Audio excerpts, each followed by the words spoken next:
चलिए बच्चों, स्वागत है आपका कनावत एकेडमी के यूट्यूब चैनल पर। और आज की क्लास के अंदर हम कक्षा 10वीं विज्ञान का 4th चैप्टर जो कि केमिस्ट्री का पार्ट है, जिसका नाम है कार्बन और उसके यौगिक, इसको कंप्लीट करने वाले हैं। तो आज की क्लास के साथ ही हमारा जो केमिस्ट्री का थ्योरेटिकल पोर्शन जो चल रहा था, चैप्टर वाइज चैप्टर हमने फिजिक्स को कंप्लीट कर लिया है, बायो को कंप्लीट कर लिया है, और ये लास्ट पार्ट है हमारा 10वीं क्लास विज्ञान का केमिस्ट्री, जिसका लास्ट चैप्टर है हमारे पास आज कार्बन और उसके यौगिक। तो अभी तक की क्लास के अंदर हमने बोर्ड एग्जाम के हिसाब से 25-26 के हिसाब से जो भी क्वेश्चन मोस्ट इंपोर्टेंट आपके लिए रहने वाले हैं, वो हमने सारे क्वेश्चनों को कंप्लीट कर लिया है। तो पिछली क्लासों को आपको देखने के लिए हमारा जो डिस्क्रिप्शन है उसमें उसकी प्लेलिस्ट का लिंक दे रखा है, वहां से जाकर आप चैप्टर वाइज चैप्टर क्वेश्चनों को डिस्कस कर सकते हो, वहां से आप रीड कर सकते हो। तो आगे की क्लास में हम आपके लिए ऑब्जेक्टिव सेशन लेकर आ रहे हैं, जिसमें चैप्टर वाइज चैप्टर आपके लिए एक खाली स्थान, एक शब्द वाक्य में उत्तर और सत्य सत्य जो भी क्वेश्चन आपसे ऑब्जेक्टिव पोर्शन में पूछे जाते हैं, उन सारे क्वेश्चनों को हम चैप्टर वाइज चैप्टर डिस्कस करने वाले हैं। तो चलते हैं फिलहाल इस क्लास के अंदर, जिस क्लास के अंदर आपको आज देखने को मिलने वाला है हमारे पास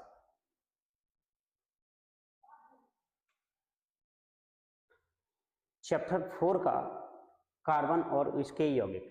तो केमिस्ट्री का पोर्शन है हमारे पास, इसके अंदर कुछ अभिक्रियाएं हैं, कुछ संरचनाएं हमें बनाने को यहाँ पर दी जाती है।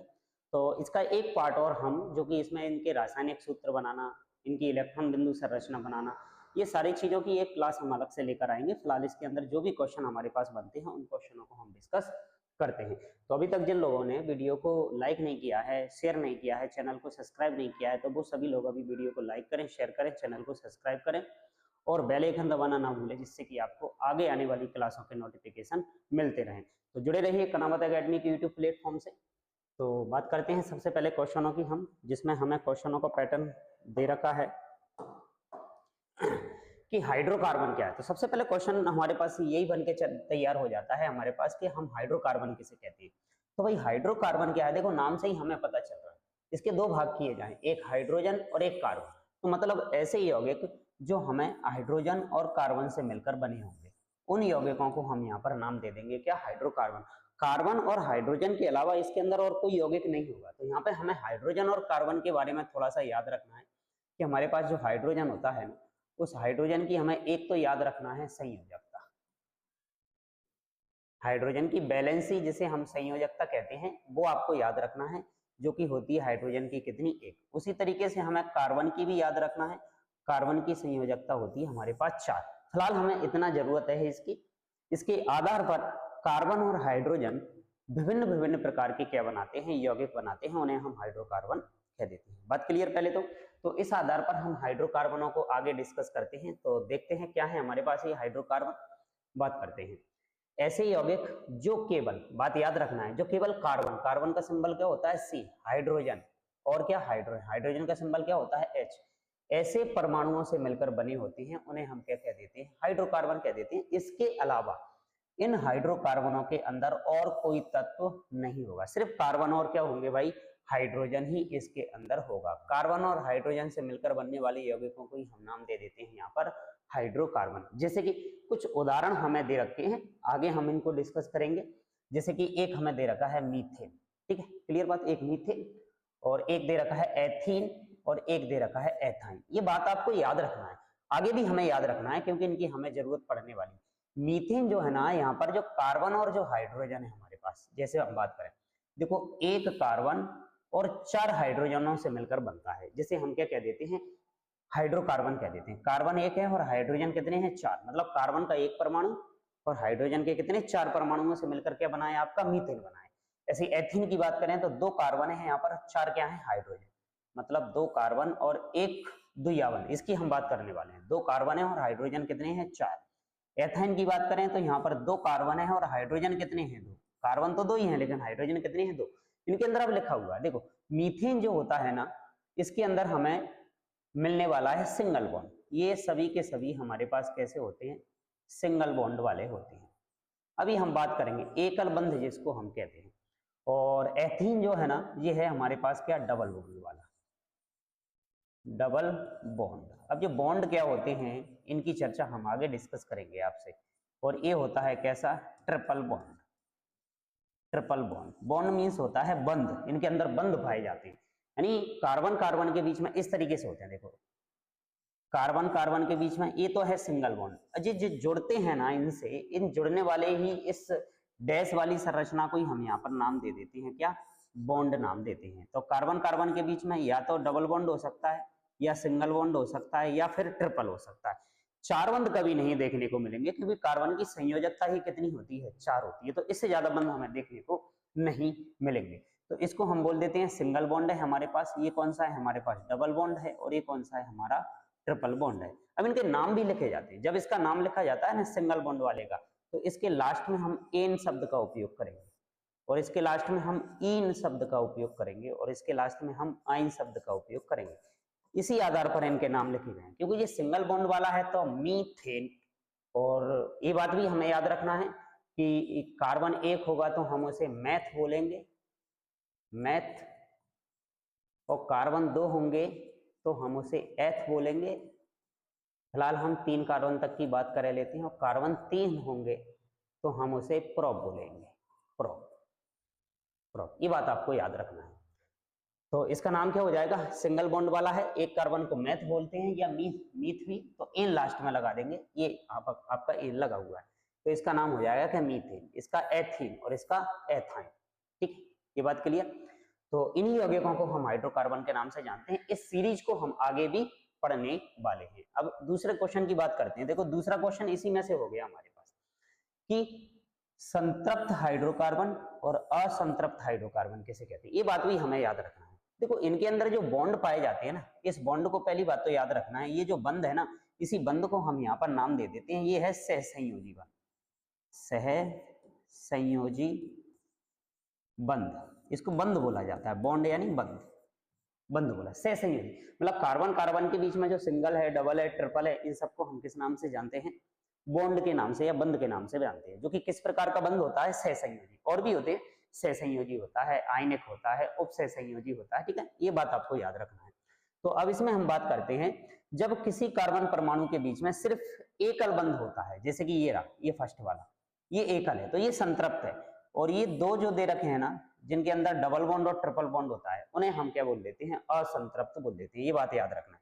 देखो कार्बन कार्बन के बीच में जब सिंगल बॉन्ड होता है ना, तो उसे हम कह देते हैं क्या, संतृप्त हाइड्रोकार्बन, संतृप्त हाइड्रोकार्बन, संतृप्त हाइड्रोकार्बन। और जब कार्बन कार्बन के बीच में या तो डबल बॉन्ड मिल जाए हमें, या फिर कार्बन कार्बन के बीच में ट्रिपल बॉन्ड मिल जाए, तो उसे हम कह देते हैं असंतृप्त हाइड्रोकार्बन, असंतृप्त हाइड्रोकार्बन, असंतृप्त हाइड्रोकार्बन इसको नाम दिया जाता है। तो भाई यही है परिभाषा का, वे हाइड्रोकार्बन जिनमें केवल एकल सहसंयोजी बंध होता है उन्हें हम कह देते हैं संतृप्त, और वे हाइड्रोकार्बन इनमें एक या एक से अधिक द्विबंध या फिर त्रिबंध मिलते हैं, तो उसे हम कह देते हैं असंतृप्त हाइड्रोकार्बन। बात क्लियर। नेक्स्ट बढ़ते हैं अगली स्लाइड के अंदर, ठीक है, नेक्स्ट आ जाते हैं। नेक्स्ट तीसरा क्वेश्चन हमारे पास बन जाता है फिर विषम परमाणु का, कि विषम परमाणु किसे कहा जाता है, ये बात भी हमें याद रखना है। विषम परमाणु क्या होते हैं, उदाहरण दीजिए, ठीक है, इनके अंदर हमें बात करनी है। देखो देखते हैं, बात करते हैं कि विषम परमाणु क्या होते हैं हमारे पास, विषम परमाणु क्या कहलाते हैं, उदाहरण दीजिए। देखो ऐसे कार्बनिक यौगिक जिनमें कार्बन और हाइड्रोजन के अलावा जो भी अन्य परमाणु उपस्थित होता है, मतलब कार्बन हाइड्रोजन तो होंगे ही होंगे, इसके अलावा यदि कोई दूसरा तत्व या परमाणु उपस्थित होता है हाइड्रोजन और कार्बन के अलावा, तो हम उसे कह देते हैं क्या, विषम परमाणु कह देते हैं। ये बात आपको याद रखनी है, ठीक है। कार्बन और हाइड्रोजन के अलावा, यानी हाइड्रोकार्बन तो वो होगा ही होगा, लेकिन कार्बन और हाइड्रोजन के अलावा यदि कोई दूसरा तत्व उपस्थित है तो उसे ही हम नाम दे देते हैं क्या, विषम परमाणु। उदाहरण के लिए दे सकते हैं, देखो एथेनॉल, एथेनॉल का सूत्र क्या होता है, C2H5OH। तो फिलहाल यहाँ पर ऑक्सीजन अलग से आ गया, बाकी का कार्बन है, हाइड्रोजन है, हाइड्रोजन है, तो अलग से जो तत्व आ गया, इसलिए इसको विषम परमाणु बोल दिया जाता है। तो यहाँ पर विषम परमाणु के रूप में कौन है हमारे पास, ऑक्सीजन। एमीन है, एमीन का सूत्र होता है C2H5NH2। तो यहाँ पर क्या आ गया भाई, NN मतलब होता है नाइट्रोजन, तो नाइट्रोजन की वजह से ये क्या बन गया, विषम परमाणु। तीसरा उदाहरण दे रखा है क्लोरोमेथीन, जिसमें क्लोरीन आ गया है, ठीक है, क्लोरीन आ गया है, तो इसकी वजह से ये विषम परमाणु बन गया। दूसरा है थियोल, थियोल का सूत्र होता है C2H5SH, S का मतलब होता है सल्फर। तो ये सल्फर आने की वजह से ये क्या बन गया है आपका विषम परमाणु बन गया। तो ये बात हमारी क्लियर हुई कि यदि हाइड्रोकार्बन के अंदर हाइड्रोजन और कार्बन के अलावा यदि कोई दूसरा एलिमेंट उपस्थित है वहां पर तो उसे हम विषम परमाणु नाम दे देते हैं। क्लियर बात। नेक्स्ट बढ़ते हैं अगली स्लाइड में। नेक्स्ट अब देखो हमारे पास ये क्वेश्चन दे रखा है अगला एक कि कार्बन के दो अपरूपों के नाम लिखिए भाई।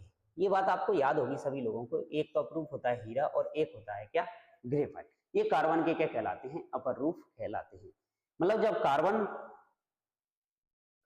अलग अलग रूपों में पाया जाता है, जब कोई तत्व भिन्न भिन्न रूपों में पाया जाता है तो उसे हम क्या नाम दे देते हैं वहां पर अपरूप कह देते हैं। तो कार्बन के दो अपरूप हमें याद रखने पड़ते हैं। अगली स्लाइड में देखा जाए तो यहाँ पे हमें दे रखे हैं संतृप्त असंतृप्त कार्बनिक यौगिकों के केवल एक एक उदाहरण दीजिए। तो मतलब अभी हमने पढ़ा था संतृप्त मतलब जिनके अंदर सिंगल बॉन्ड होगा और असंतृप्त मतलब जिनके अंदर डबल बॉन्ड होगा। मतलब ऐसे कार्बनिक यौगिक जिनके अंदर हमें कैसा मिलने वाला है, यदि कार्बन कार्बन के बीच में सिंगल बॉन्ड तो संतृप्त, और या तो फिर उनके अंदर डबल मिल जाए या फिर उनके अंदर हमें कैसा मिल जाए ट्रिपल मिल जाए। तो इन दोनों को तो हम बोल देते हैं यहाँ पर क्या असंतृप्त कार्बनिक यौगिक। ठीक है, ये बात आपको याद रखना है। और इसे हम बोल देते हैं क्या संतृप्त कार्बनिक यौगिक या संतृप्त हाइड्रोकार्बन,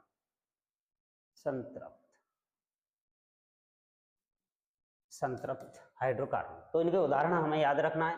संतृप्त कार्बनिक यौगिक के अंदर मीथेन, एथेन, ये है C2H4, C2H6, आगे हम पढ़ेंगे सीरीज को। असंतृप्त के अंदर एक तो हमारे पास आ गया C2H4, ये भी है हमारे पास, C2H2 भी है हमारे पास, C2H2, ठीक है, एथाइन, और इसको हम बोल देते हैं एथीन। ये हमारे पास असंतृप्त हाइड्रोकार्बन है। क्लियर। नेक्स्ट बात करते हैं 7वें क्वेश्चन में, क्रियात्मक समूह किसे कहते हैं, उदाहरण दीजिए। देखो क्रियात्मक समूह क्या है, देखो ऐसे परमाणु या परमाणुओं का समूह जिसके द्वारा कोई कार्बनिक यौगिक की पहचान होती है। भाई कार्बनिक यौगिक तो बहुत सारे हैं, उसकी पहचान करने के लिए एक अलग से यौगिक जुड़ा हुआ होगा, उसे हम क्या नाम देंगे, क्रियात्मक समूह नाम देंगे। जैसे एल्कोहल के लिए, एल्कोहल की पहचान करने के लिए लास्ट में क्या जुड़ा होगा भाई, OH जुड़ा होगा, तो हम उसे एल्कोहल कह देंगे। एल्डिहाइड की पहचान करने के लिए लास्ट में CHO समूह जुड़ा होगा, तो वो क्या कहलाएगा, एल्डिहाइड। कीटोन के लिए पहचान करने के लिए हमारे पास क्या होगा, देखो कार्बन, कार्बन पर डबल बॉन्ड C जुड़ा होगा, तो उसे हम पहचान लेंगे क्या, कि कीटोन है। कीटोन के बाद आ जाता है फिर हमारे पास कार्बोक्सिलिक अम्ल। कार्बोक्सिलिक अम्ल की पहचान करने के लिए लास्ट में जुड़ा होगा COOH, वो कार्बोक्सिलिक अम्ल कहलाएगा। और हेलोजन के लिए हमारे पास होगा क्या क्या, वहां पर फ्लोरीन होगा, क्लोरीन होगा, ब्रोमीन होगा, आयोडीन होगा, इनको हम क्या कह देते हैं, हेलोजन कह देते हैं। तो ये पहचान, ये क्रियात्मक समूह हमारे पास आगे बनने वाले हैं, इससे उस कार्बनिक यौगिकों की क्या होती है, पहचान होती है।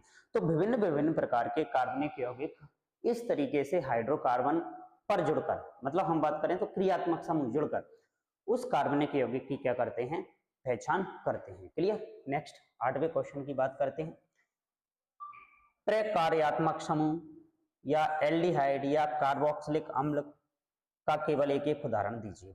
इसकी बात कर लेते हैं। इनके उदाहरण क्या, देखो हम लिख चुके हैं। एल्डिहाइड का उदाहरण देखो एक याद रखना है, प्रोपेनल। और प्रकार्यात्मक समूह कार्बोक्सिलिक अम्ल का उदाहरण एक प्रोपेनोइक अम्ल हमें दे रखा है। ठीक है, इसको आपको याद रख लेना है। क्लियर। आगे बढ़ते हैं अगले पैटर्न, अगले उसमें आते हैं। तो अगला क्वेश्चन हमारे पास बन जाता है, कार्बन के दो गुणधर्म कौन कौन से हैं जिसके कारण हमारे चारों ओर कार्बनिक यौगिकों की एक विशाल संख्या हमें देखने को मिलती है। इसकी हम बात करते हैं। तो ऐसे कार्बनिक यौगिकों के प्रकृति में पाए जाने के कारण हमें बताने हैं कि ऐसे कौन कौन से यौगिक हैं जिसके कारण चारों तरफ हमें प्रकृति में कार्बन के यौगिक दिखाई देते हैं। तो देखो सबसे पहले तो है एक श्रृंखला निर्माण करना। कार्बन की एक प्रॉपर्टी है जिसको हम क्या देते हैं, कार्बन का श्रृंखला का निर्माण। श्रृंखला मतलब single bond, double bond, triple bond के द्वारा कार्बन लंबी लंबी श्रृंखलाओं का निर्माण करता है, जिसे ही हम क्या देते हैं, क्या सहसंयोजी बंध। देखो कार्बन परमाणु अपने समान कार्बन परमाणुओं के साथ मजबूती से सहसंयोजी बंध, या तो वो सिंगल होगा या फिर वो डबल होगा या फिर वो ट्रिपल होगा, उसके द्वारा जुड़कर लंबी लंबी श्रृंखलाएं बना लेता है, चक्रीय संरचनाएं भी बना लेता है। एक दूसरे में बहुत कम, बाकी के तत्वों में बहुत कम मिलता है, कार्बन में सबसे ज्यादा मिलता है, तो इसलिए इसकी अनगिनत संरचनाएं बनना संभव। एक कारण तो ये है। दूसरी होती है कि कार्बन की संयोजकता कितनी होती है।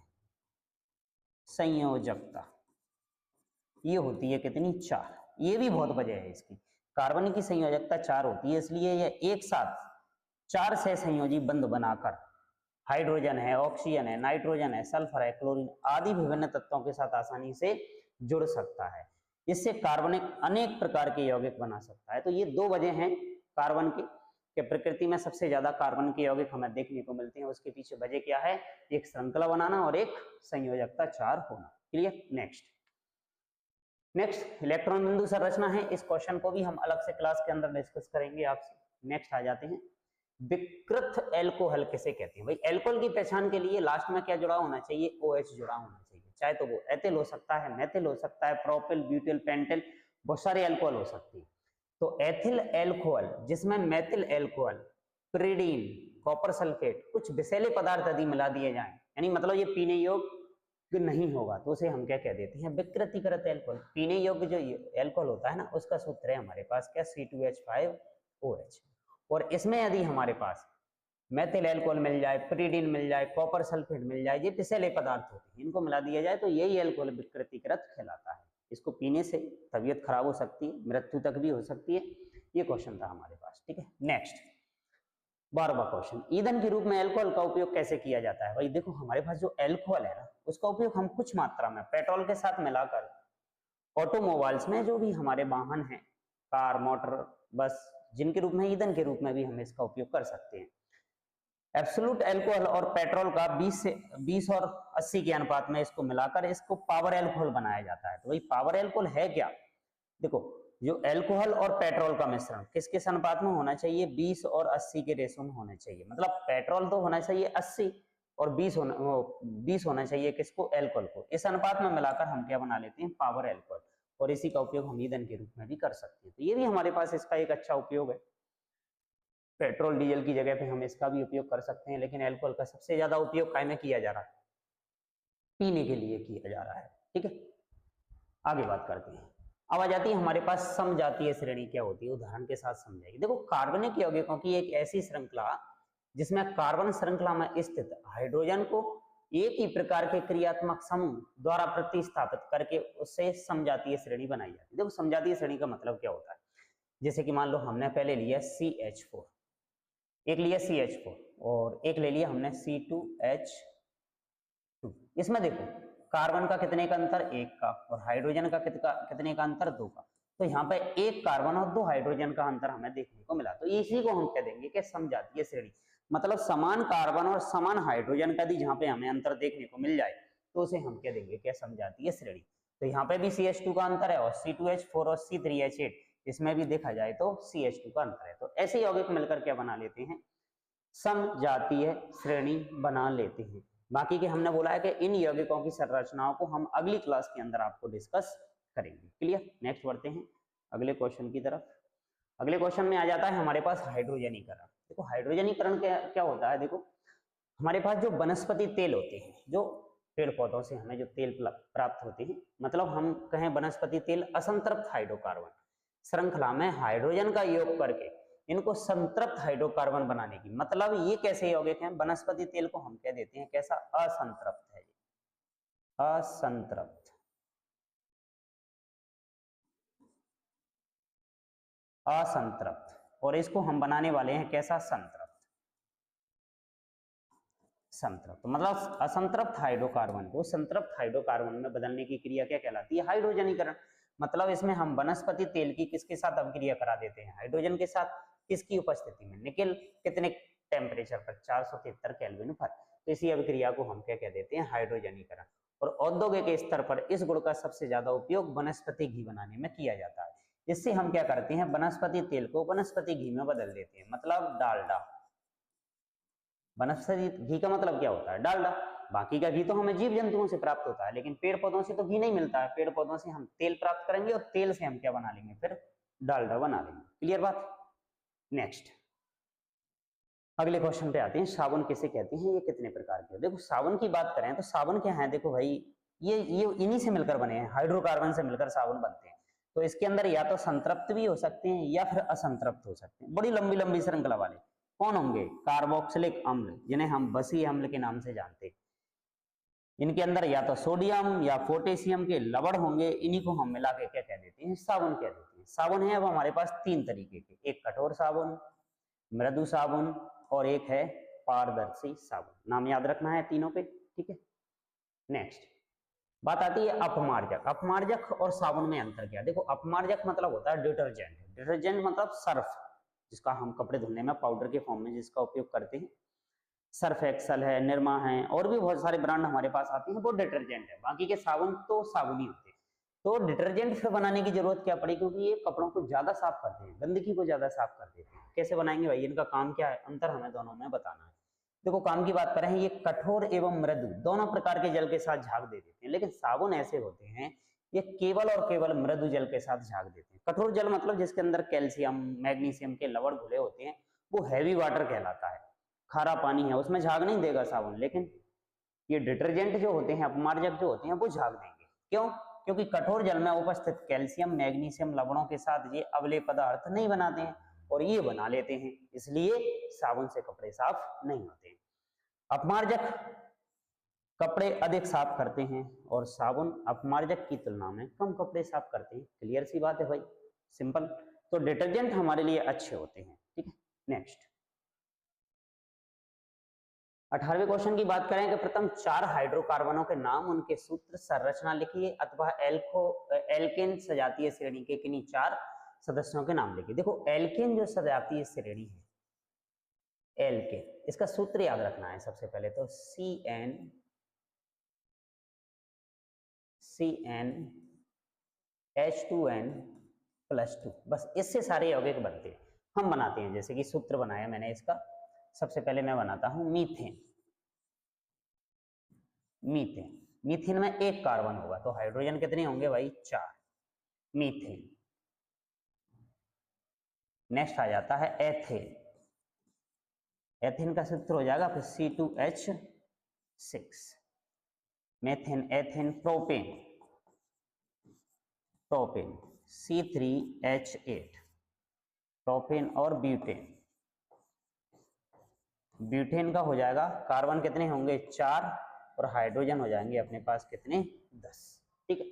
इनकी संरचना यदि हमें बनाना है तो भाई याद रखना है, देखो एक कार्बन की संयोजकता कितनी होती है, 4, और इससे हाइड्रोजन जुड़ जाएंगे हमारे पास 4, बस ये इसकी संरचना होगी। इससे संयोजी बंध के द्वारा जुड़ जाते हैं, सबके सब सिंगल बॉन्ड वाले होंगे। ऐसे ही C2H6 की बनाऊं मैं, कार्बन कार्बन के बीच में सिंगल, और हाइड्रोजन कितने जुड़े हुए, हाइड्रोजन की एक ही होती है संयोजकता। तो ये इस तरीके से संरचना आपकी बन के तैयार हो जाएगी। उसी तरीके से C3H8 की बनाना होता है जी मुझे, तो कार्बन कार्बन कितने, 3 सिंगल सिंगल बॉन्ड से, 3 हाइड्रोजन इधर 3 हाइड्रोजन इधर और जुड़ जाएंगे आपके, और एक एक इससे जुड़ जाएगा, हो गए आपके टोटल हाइड्रोजन कितने, 8। इस तरीके से इनकी संरचनाएं बनती हैं। तो इनको हम आगे एक क्लास में फिर से लेकर आऊंगा आपके सामने, उस क्लास के अंदर हम डिस्कस करेंगे कि ये सहसंयोजी बंध है आपका, किस तरीके से संरचना इसकी बनती है। क्लियर। नेक्स्ट आगे आ जाते हैं, एल्कीन और एल्काइन को परिभाषित कीजिए भाई। याद रखना है एल्कीन क्या है, देखो ये भी हाइड्रोकार्बन है, ये भी हाइड्रोकार्बन है, 3 तरीके के हाइड्रोकार्बन होते हैं, एल्केन, एल्कीन और एल्काइन। फिलहाल हम एल्कीन की बात करते हैं कि एल्कीन क्या है भाई। एल्कीन का एक सामान्य सूत्र आपको याद रखना है, सबसे पहले तो सामान्य सूत्र CnH2n, ठीक है। और एल्काइन का याद रखना है सामान्य सूत्र आपको CnH2n-2, ये आपको याद रखना है भाई, दोनों का सूत्र, एक जनरल सूत्र याद रखना है। मतलब एल्कीन क्या है, जिसके अंदर डबल बॉन्ड होगा, और एल्काइन क्या है, जिसके अंदर ट्रिपल बॉन्ड होगा। मतलब कार्बन कार्बन के बीच में सिंगल डबल बॉन्ड, और कार्बन कार्बन के बीच में यदि हमें ट्रिपल बॉन्ड देखने को मिल जाए तो वो कहलाएंगे हमारे एल्काइन। इसका एक उदाहरण याद रखना है एथीन, और इसका एक एथाइन, ठीक है। वे हाइड्रोकार्बन जिनमें कम से कम एक आबंध द्विबंध होता है एल्कीन कहलाता है, और वे हाइड्रोकार्बन जिसमें कम से कम एक त्रिबंध होता है क्या कहलाता है, एल्काइन। क्लियर बात, नया कुछ नहीं है इसके अंदर। नेक्स्ट संरचना वाले क्वेश्चन हम बाद में डिस्कस करेंगे। अगला आ जाता है हमारे पास सहसंयोजी आबंध किसे कहते हैं, तो पढ़ चुके हैं देखो हम कि जब 2 परमाणु अपने बाह्य इलेक्ट्रॉनों के युग्म को साझा करके स्थिरता प्राप्त करते हैं तो उनके बीच बनने वाला जो बंध होता है ना, उसे हम सहसंयोजी बंध कहते हैं। मतलब क्या होता है कि देखो जैसे कार्बन कार्बन के बीच में ये बंध बना, इसको हमने सहसंयोजी बंध किया। इसका नाम इसलिए हमने दिया कि मान लो इस पे एक इलेक्ट्रॉन, इस पे एक इलेक्ट्रॉन, और इसको भी एक की जरूरत है, इसको भी एक की जरूरत है, तो ये दोनों आपस में एक दूसरे इलेक्ट्रॉन का क्या कर लेते हैं, साझेदारी कर लेते हैं। उस याद रखना है हमेशा भी, ये सहसंयोजी बंध जो बनता है ना, वो हमेशा इलेक्ट्रॉन की साझेदारी से बनता है, ठीक है, आदान प्रदान से नहीं, साझेदारी से बनता है। ये आबंध सामान्यतः अधातु अधातु परमाणुओं के बीच बनता है। देखो कार्बन भी अधातु, कार्बन भी अधातु, या किसी दूसरे के बीच में बनेगा, जैसे कार्बन और क्लोरीन के बीच में बना है, तो ये दोनों भी क्या है आपके अधातु, अधातु अधातु परमाणुओं के बीच में बनता है। इसमें इलेक्ट्रॉनों का आदान प्रदान नहीं होता है, सिर्फ से क्या होती है, साझेदारी, शेयरिंग होती है इनके बीच में, ठीक है, तभी जाके इसका निर्माण होगा। अब कार्बनिक यौगिकों में किस किस प्रकार के आबंध होते हैं, तो इसको हम पढ़ चुके हैं। कार्बनिक यौगिक में मुख्यतः कार्बन तथा हाइड्रोजन परमाणुओं के बीच में ऑक्सीजन है, नाइट्रोजन है, सल्फर, क्लोरीन आदि से मिलकर बने होते हैं। और इनमें मुख्य रूप से एक तो होता है सहसंयोजी आबंध, जो भी हमने पढ़ा है। सहसंयोजी आबंध क्या होता है, देखो ये एकल बंध हो सकता है, डबल हो सकता है, और ट्रिपल भी हो सकता है, मतलब single bond, double bond, triple bond. अब सिंगल बॉन्ड को अकेले को हम बोलते हैं क्या, सिग्मा बॉन्ड भी बोलते हैं। डबल बॉन्ड में एक सिग्मा होता है और एक पाई बंद होता है। ट्रिपल बॉन्ड में सिग्मा एक ही होता है, पाई बंद कितने हो जाते हैं, 2 हो जाते हैं। जैसे सिंगल बॉन्ड की बात करें, कार्बन कार्बन के बीच में सिंगल, कार्बन कार्बन के बीच में डबल, और कार्बन कार्बन के बीच में ट्रिपल। तो यहाँ पर सब में सिग्मा बंद तो एक ही होगा, बस पाई बंद कितने हो जाएंगे, इसके अंदर एक नहीं, इसके अंदर एक भी नहीं होगा, और इसके अंदर कितना हो जाएगा, एक, और इसके अंदर कितने हो जाएंगे, 2 पाई बंद हो जाएंगे। ये इनका यौगिक हमें दे रखा है, सिंगल बॉन्ड, डबल बॉन्ड और ट्रिपल बॉन्ड। सिंगल बॉन्ड को क्या बोलते हैं, एल्केन, डबल बॉन्ड को एल्कीन, और ट्रिपल बॉन्ड को हम क्या बोलते हैं, एल्काइन के रूप में जानते हैं। तो कार्बनिक रसायन में विशेष रूप से यही तरीके के बंध हमें देखने को मिलते हैं। क्लियर। नेक्स्ट आ जाते हैं, 22वां क्वेश्चन है कि सहसंयोजी यौगिकों के गुण लिखिए। भाई ये सहसंयोजी लिखा हुआ, सहसंयोजी यौगिकों के गुण लिखिए। भाई देखते हैं भाई सहसंयोजी यौगिकों के गुण क्या होते हैं। देखो सहसंयोजी यौगिकों के सबसे पहले तो गलनांक और क्वथनांक कम होते हैं। भाई बहुत कम गलनांक क्वथनांक इनके होते हैं।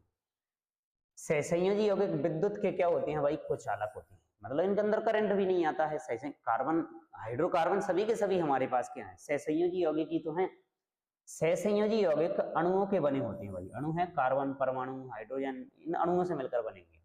सहसंयोजी यौगिक जल में कैसे होते हैं, अवले होते हैं। इस बात को भी आपको याद रखना है। या तो ये गैस के फॉर्म में पाए जाएंगे या फिर ऑयल के फॉर्म में पाए जाएंगे, जो कि पानी में नहीं घुलेंगे।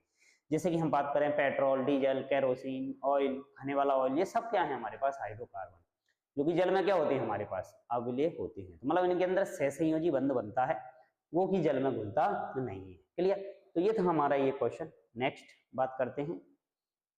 बस यहाँ तक हमारा जो पोर्शन था ना, इसके अंदर ये क्वेश्चनों का पैटर्न हमें दे रखा था। और आगे की क्लास के अंदर हम पहले तो सबसे पहले ऑब्जेक्टिव पोर्शन को स्टार्ट करने से पहले आपके लिए इनकी कुछ इलेक्ट्रॉन बिंदु संरचना और एक नॉर्मल संरचना हमसे बनाने की पूछी जाती है। तो कुछ यौगिक मैं आपके सामने लेके आऊंगा जिनकी हमें इलेक्ट्रॉन बिंदु संरचना भी बनानी होगी और फिर इनकी नॉर्मल संरचना भी हमें बनानी होगी, क्योंकि संरचना बनाने के लिए एक क्वेश्चन हमारे लिए पूछा जाता है। तो यहाँ तक के क्वेश्चन में यदि कोई डाउट आपको कहीं से भी रहता है तो आप बिल्कुल हमें डिस्क्रिप्शन में कमेंट कीजिए, और उस कमेंट में आप अपने डाउट जो भी बनता है उसका आपको जवाब दिया जाएगा बिल्कुल। तो मिलते हैं आपसे अगली क्लास के अंदर, जिसके अंदर हम इसी चैप्टर का एक पार्ट लेके आएंगे जिसमें हम इनकी संरचनाएं बनाना सीखेंगे। क्लियर। तो जब तक आप इन क्वेश्चनों को डिस्कस कीजिए, और इसमें भी कहीं आपको यदि डाउट आता है तो आप हमें कमेंट बॉक्स में बताइए। आपके जो भी कोई डाउट हैं उनको जहाँ तक संभव होगा आपके डाउटों को क्या किया जाएगा, क्लियर किया जाएगा। तो अभी तक भी जिन लोगों ने वीडियो को लाइक नहीं किया है, चैनल को सब्सक्राइब नहीं किया है, तो भाई वो जल्दी से वीडियो को लाइक करें, शेयर करें, चैनल को सब्सक्राइब करें, जिससे कि आपको भी आगे आने वाले क्वेश्चनों का मोस्ट इंपोर्टेंट पैटर्न देखने को मिलेगा। क्लियर बात।